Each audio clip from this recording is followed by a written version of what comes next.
Go ahead and put this on full screen.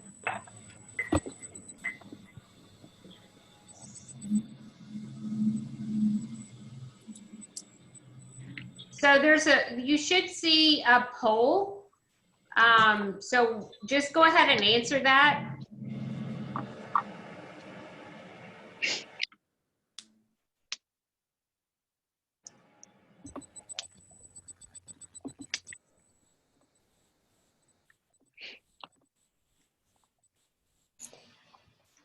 So it looks like most of y'all are doing homework. That's awesome. I know a lot of people are struggling with that right now. So awesome. If you need any help with that, let us know. It's hard working online. We're all struggling with that. So thank you very much in that. So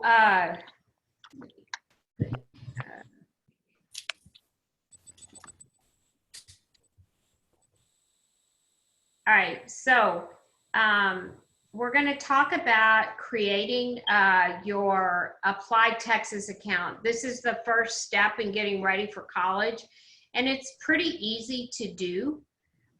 So we're going to, hopefully, if you have your computer, you can go along with us if you want, or you can do it later also. So Gladys, Gladys is doing the screen. So can you go to the next one? So we just wanted to know how you were doing. We gave you that poll. So good that you are doing your homework. Just make sure that you kind of manage your time, you know, maybe get up at the same time as you would school and do your classwork in that schedule that you're like at school. It's really easy to leave it all to the last minute, but y'all are starting really an amazing way of learning how to manage your time just like you might do in college. So figure out what works best for you and try and not stress too much over it. One of the things I was telling one student was that the teachers are not seeing each other like they would normally do. And so they're doing assignments, but they may not know assignments lap over each other. So if you seem like you have stuff due all on the same time frame, maybe just chat with your teacher and say, hey, you know, like every other teacher has that same assignment due on the same day, same time. So could we work on staggering it? Because they just they don't know what everyone else is doing really. Everybody's kind of isolated there. So, all right, Gladys. So we'll start you out with a riddle. You can put your answer in the chat box. You can go to the next one. So what has words but never speaks? I'll give you a few seconds to answer in that chat box.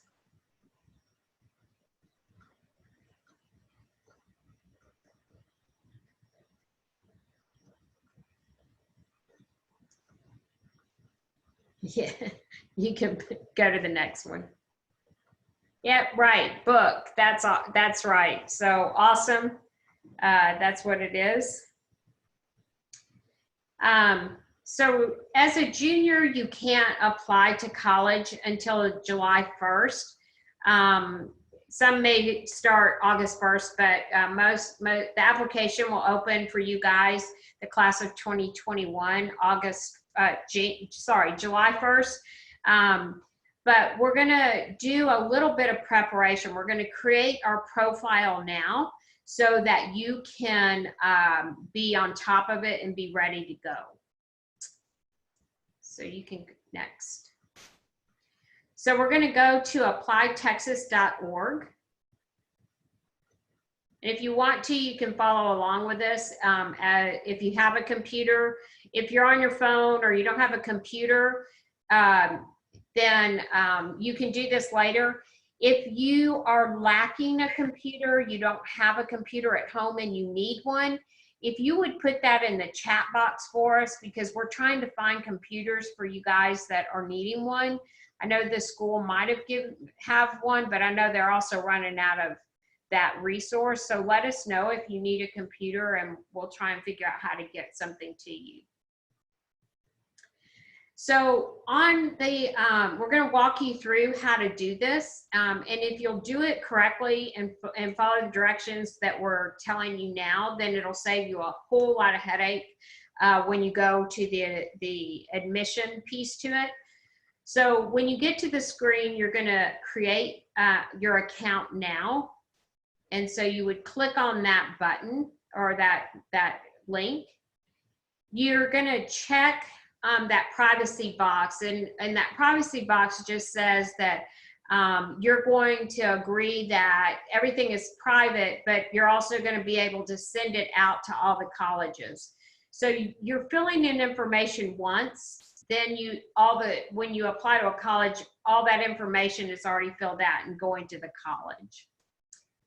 The second thing you're going to do is you're going to, hang on, go back for a second. You're going to put your name in, and your name has to match what's on your transcript.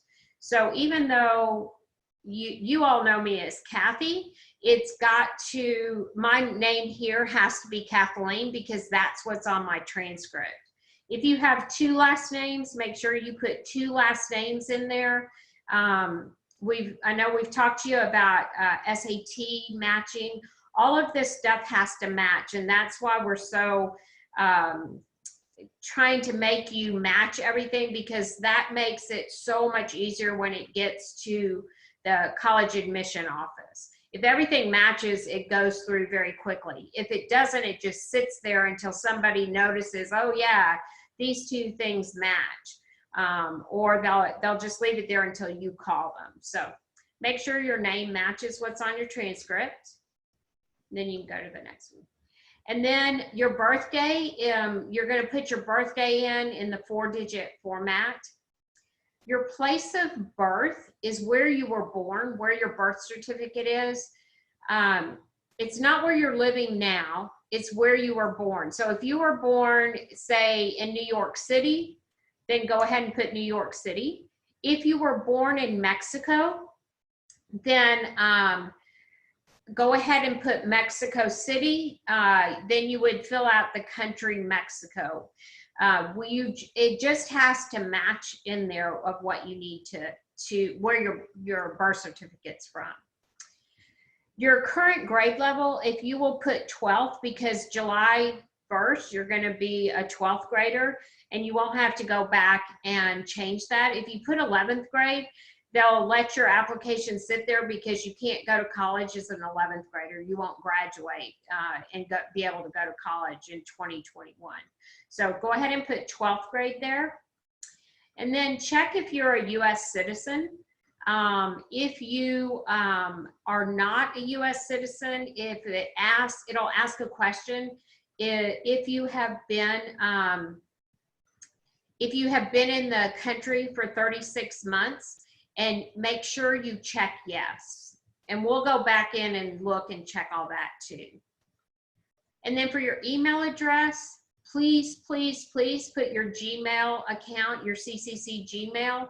It's going to be your first, last 2025. And or maybe you had to switch your first and last name, whatever it is on our attendance sheet, put that. If you don't remember, then just text us and we can let you know. And then your permanent address, go ahead and put your address where you're living now. If you have a different address you use for the school to go to make sure you're zoned to that school, that's great. But this is where they would send mail to you now. So they're not going to match your addresses with your transcript. They only match your name and your birthday. So then you can switch this physical address. You can just skip that.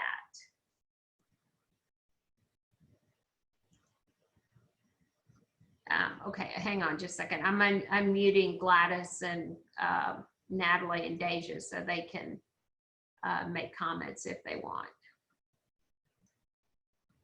was going to say, guys, for the permanent address, this is really important because, for example, Stephen F. Austin, in order for you to be able to access your account, they are going to send you a letter telling you what your campus ID is, what your new username is. So please, please, please make sure you put where you are currently living and not the address that you have with the school.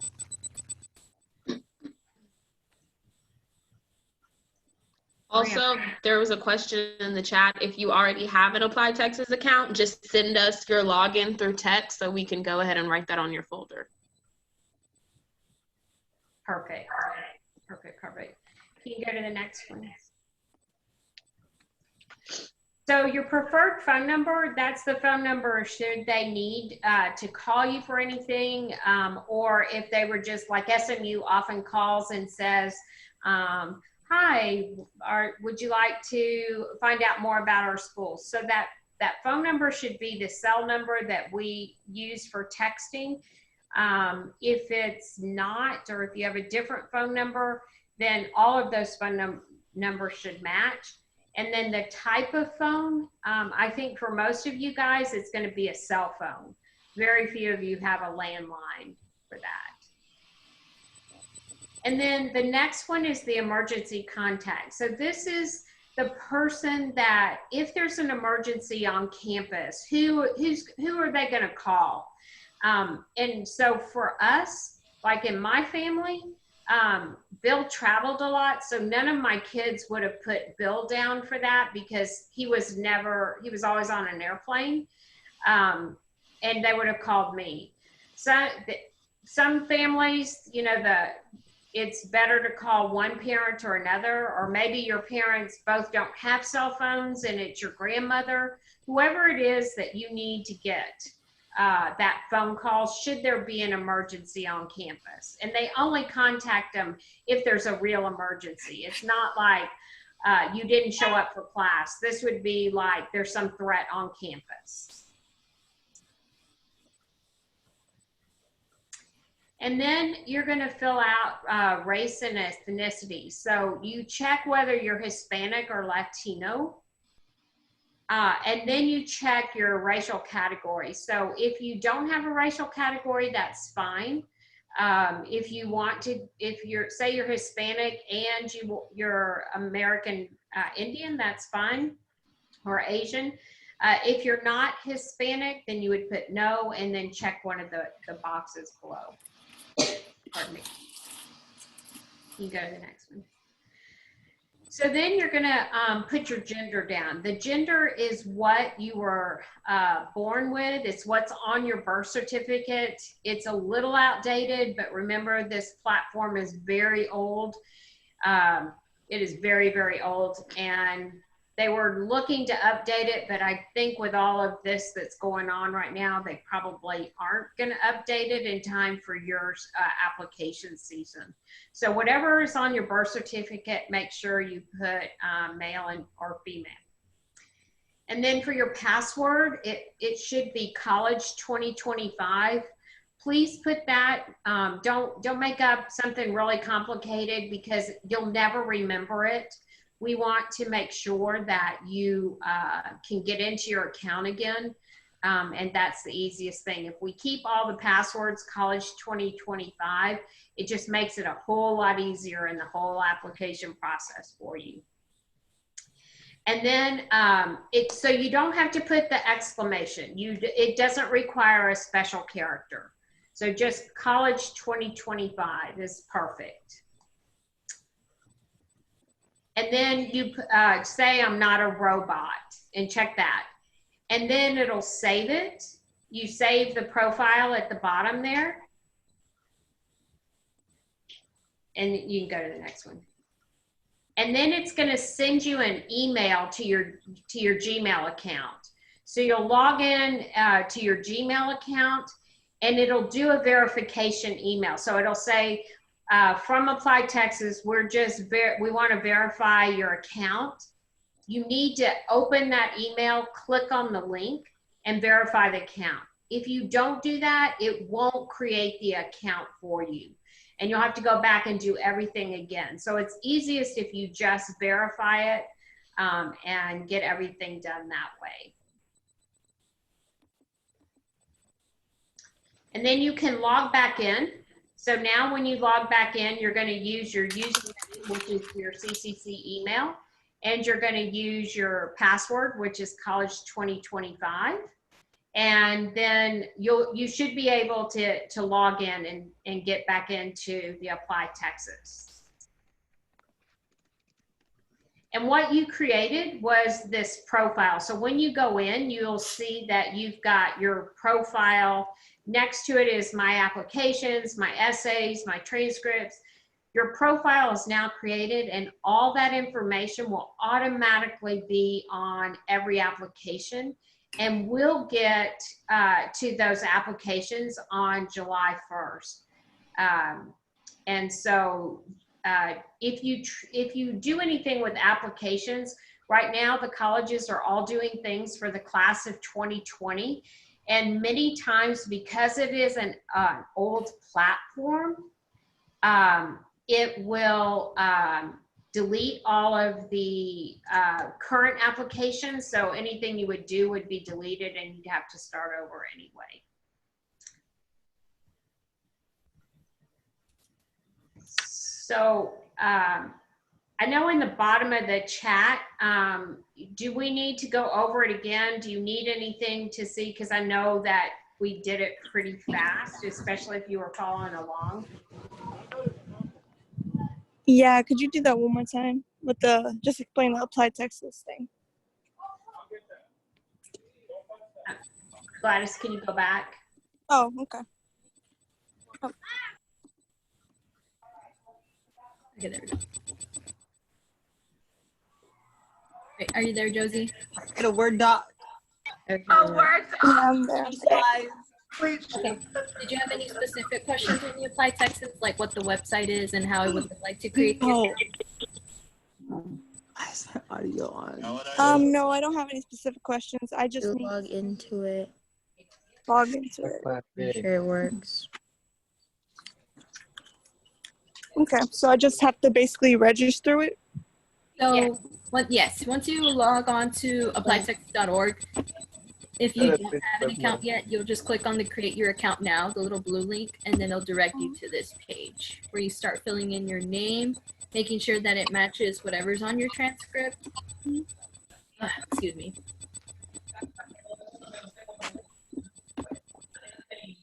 And then making sure you put in correctly your date of birth. And going back to this, everyone, for your place of birth, I've had students put in, like, for one application, Houston, another application, a city in California.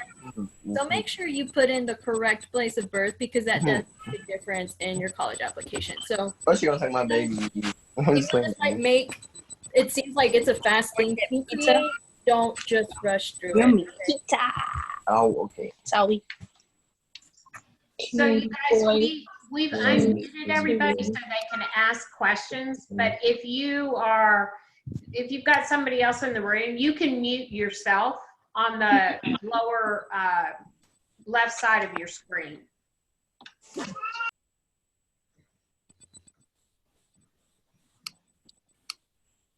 Right, one question that someone asked is if they would be able to see this slideshow anytime.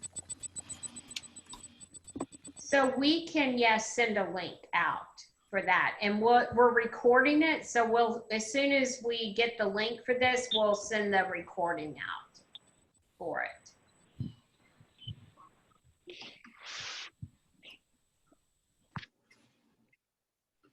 So what do y'all think? It doesn't look too hard, does it? No, it looks simple. So I think the key and why we want to step you through everything really just in small bits is the more accurate you are on this, on each step, it just makes everything really simple on the back end. So when you put, if you don't put your place of birth, like some people that were born in Mexico this year, for 2020, they were born in Mexico, but they put their place, pardon me, their place of birth as Rosenberg or Houston. And now it's causing all kinds of trouble in their in the application and in financial aid, because if you're not a citizen of this country, then you it makes them wonder if you're an international student or if you can file FAFSA, what you need to do. So answering all those questions are important to get right. And if you're not sure, just text us and let us know, and we can help you and answer it. We will go through them just to double check to make sure everything looks good. And if we see anything that's an error, we'll also text you guys out. So you want to go to the next slide, Gladys? Come. Again, make sure your address is where you're getting mail, because that's where, like Stephen F. Austin, TWU, they all send things to your house still, very old fashioned. No, I'm not. That's true. Okay. I'm doing it through my program. Go away. Then you're going to put your phone numbers in. You're going to put who you want as your emergency contact. And then you're going to do your race and ethnicity. And then what's on your birth certificate, male or female. And then I'm not a robot. And just make sure that you verify your Gmail account, because otherwise, again, you'll have to start all over, because it won't verify your account. It'll just wipe it out. And then you can log back in. And you can always go under that profile and change it. If you change it here, say you move this summer, you can go back in here and change your address here, and then it'll be on every application.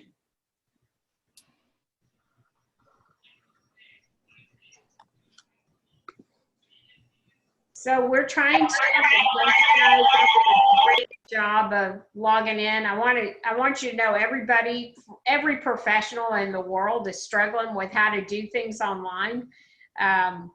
A lot of people are having a lot of your teachers, your principals and all that are having trouble trying to figure out how to make this all work online and communicate with you guys online. And so we're very thankful that you are communicating with us.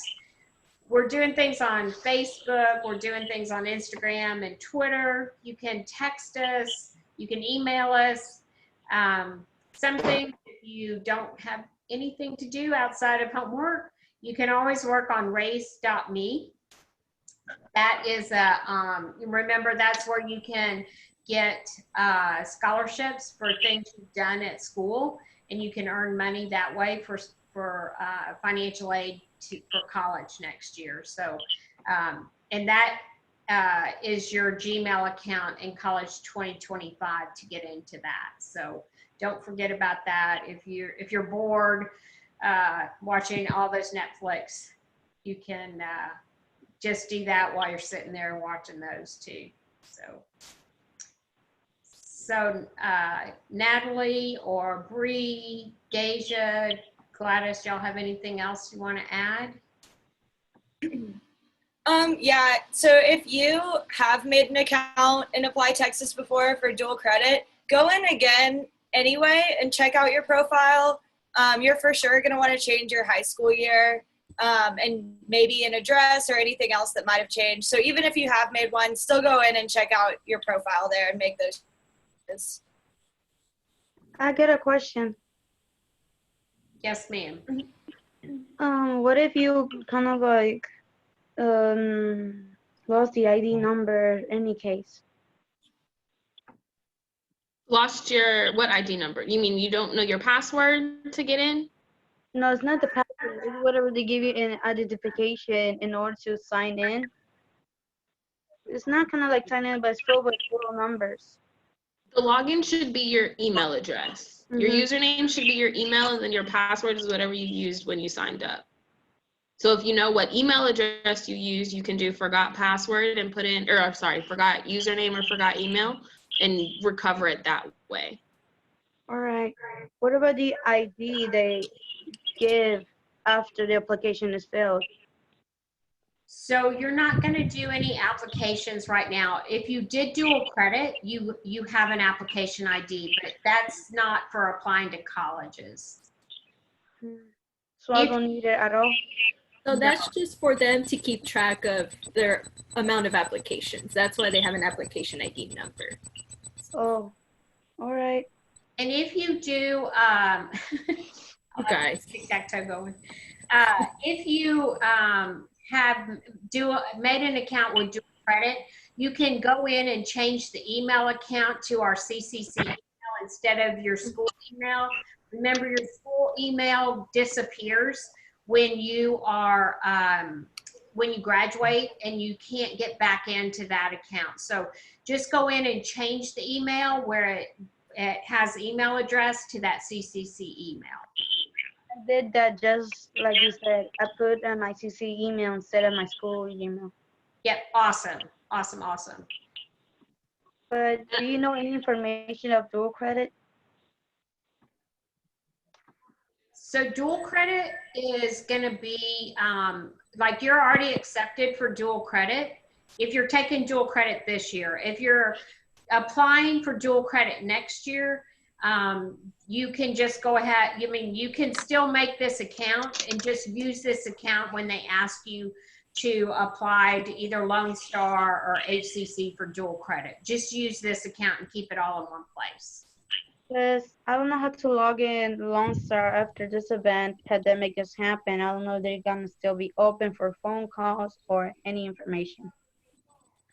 So if you applied to Lone Star, you will get something in your email account, and it will give you your login information. And offline, we can help you on Signalvine. We can help you figure that out. All right. Well, thank you. Yep. Anything else? Maybe later, but right now, no, I'm fine. Okay. Thank you. Uh-huh. You guys, it's so great to see your face. It's getting kind of lonely around here. So thank y'all very much. We're going to go out and take a walk, enjoy the sunshine, wash your hands, stay well, and we'll be back in touch with you. Miss Kathy. Yes. I have an off-topic question. Okay. So, the ACT, I had signed up for the one that got canceled, and they had told me I have to reschedule it. I was wondering if the fee waiver was gonna carry over, because they said that you'll have to repay it, but they'll give you a refund. So, would the fee waiver just carry over, or do I have to like actually pay it and then wait for them to refund it? Good question, Natalie. Yeah.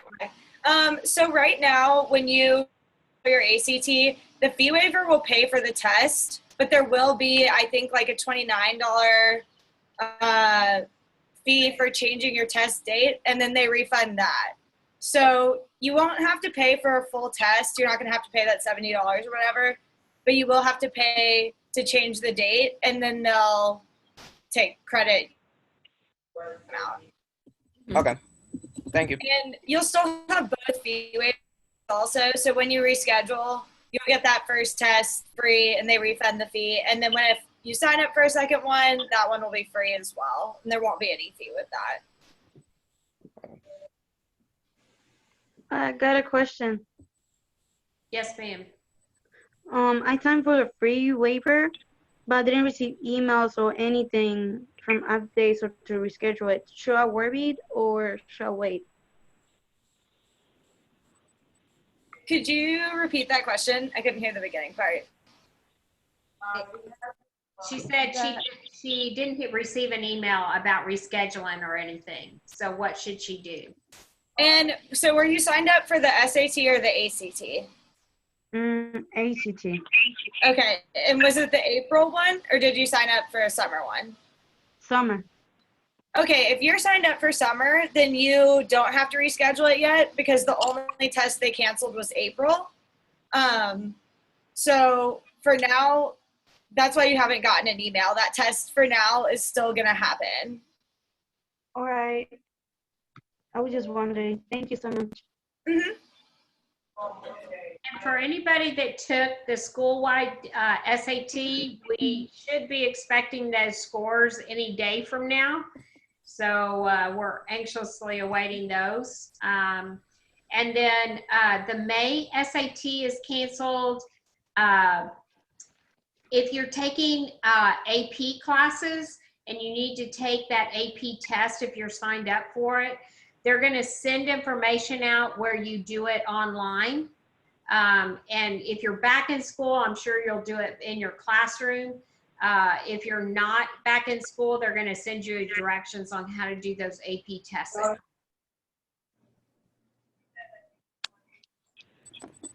I got my girl's panties. Anything else? Really good questions, guys. I talked about it with the dog. I had one 3 months ago for Yugoslavia. It's been in November, end of November. Great job, guys. We're so thrilled. I have one more question. Okay.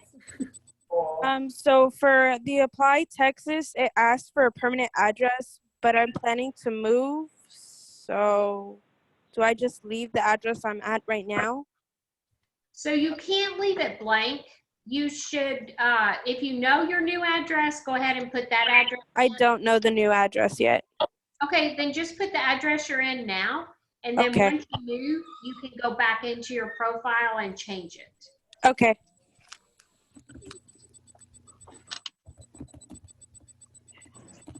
Anything else? All right, guys. Well, we're so thrilled to see you. We'll be back in touch with you, and make sure you respond to our text messages. Talk to you later. Bye. Thanks, guys. Bye. Bye. Bye. Bye. Bye.